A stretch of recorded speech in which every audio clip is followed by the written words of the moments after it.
2 లక్షల పైన ఉన్నటువంటి రైతులు కూడా 2 లక్షల రూపాయల కుటుంబాన్ని రుణ విముక్తులు చేస్తామని చెప్పి స్పష్టంగా చెప్పాం. అదే ప్రకారంగా జీవో ఇచ్చాం. జీవో ఎప్పుడు ఇచ్చాము? జూలై 15 ఇచ్చాం. జూలై 15కి ఆగస్టు 15కి ఖచ్చితంగా ఒక నెల రోజులు మాత్రమే సమయం. అందుట్లో 3 విడతలుగా 18,000 కోట్లు 22 లక్షల ఖాతాల్లోకి మేము బ్యాంకులకి జమ చేశాం.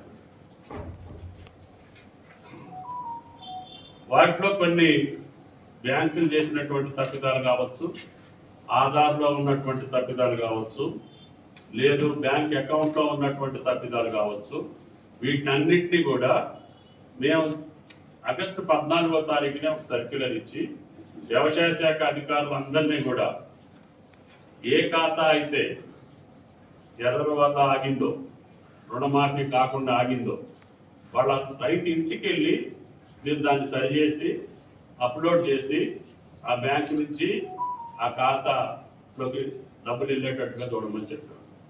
ఆ ప్రక్రియ 16వ తారీఖున మొదలుపెట్టాం. స్వాతంత్ర దినోత్సవం రోజున పైసలాడ ఖాతాలో బ్యాంకులకు పంపించి 16వ తారీఖునే మా అధికారులకి మేము ఈ యొక్క వెరిఫికేషన్ కార్యక్రమం మొదలుపెట్టాం.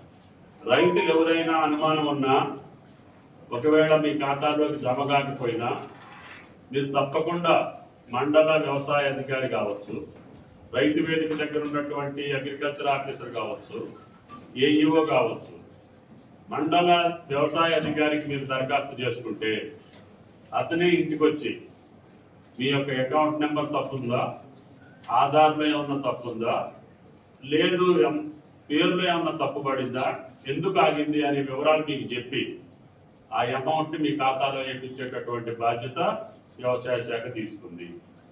దీనికి అనేక చెలవులు పలవలు అల్లి గతంలో చేసినటువంటి వాళ్ళ దుర్మార్గపు వ్యవహారాన్ని మా కంటగట్టడానికి ప్రయత్నం చేస్తున్నారు.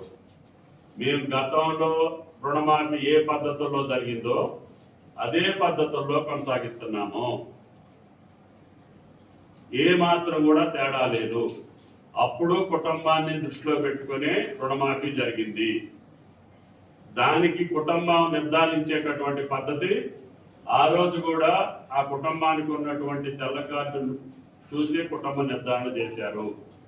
తెల్ల కార్డు లేనటువంటి రైతుల్ని ఆ రోజున నిర్ధారణ చెయ్యలేదు, వాళ్ళకి ఎగ్గొట్టారు. ఇప్పుడు ఆ పద్ధతి జరగదు. తెల్ల కార్డు లేకపోయినా కూడా పాస్బుక్ మీద రుణం తీసుకున్నటువంటి రైతు ఇంటికి పోయి దాన్ని మేము అప్లోడ్ చేసి ఆ రైతుకు కూడా లోన్ ఇచ్చే ఏర్పాటు మేము చేస్తున్నాము. కాబట్టి మార్పు ఏమీ లేదు. గతంలో ఉన్నటువంటి పద్ధతి ప్రకారంగానే ఈ రోజు కూడా రుణమాఫీ జరుగుతుంది. ఆ రోజు కేవలం 39 లక్షల మంది పేర్లు ఉన్నాయి బ్యాంకుల్లో రుణమాఫీ చేయాల్సినటువంటి పేర్లు. గతంలో అధికారం రాకముందు మేము వచ్చిన తర్వాత గత 5 సంవత్సరాల్లో ఎవరు అప్పున్నా సరే ఆ బ్యాంకులను అడిగాం. 12/12/18వ తారీఖు నుంచి 9/12/23 వరకు, అంటే 5 సంవత్సరాల కాలంలో మీ బ్యాంకులో తెలంగాణ రైతులు తీసుకున్నటువంటి పంట రుణం ఏదన్నా ఉంటే ఆ ఖాతాలన్నింటినీ కూడా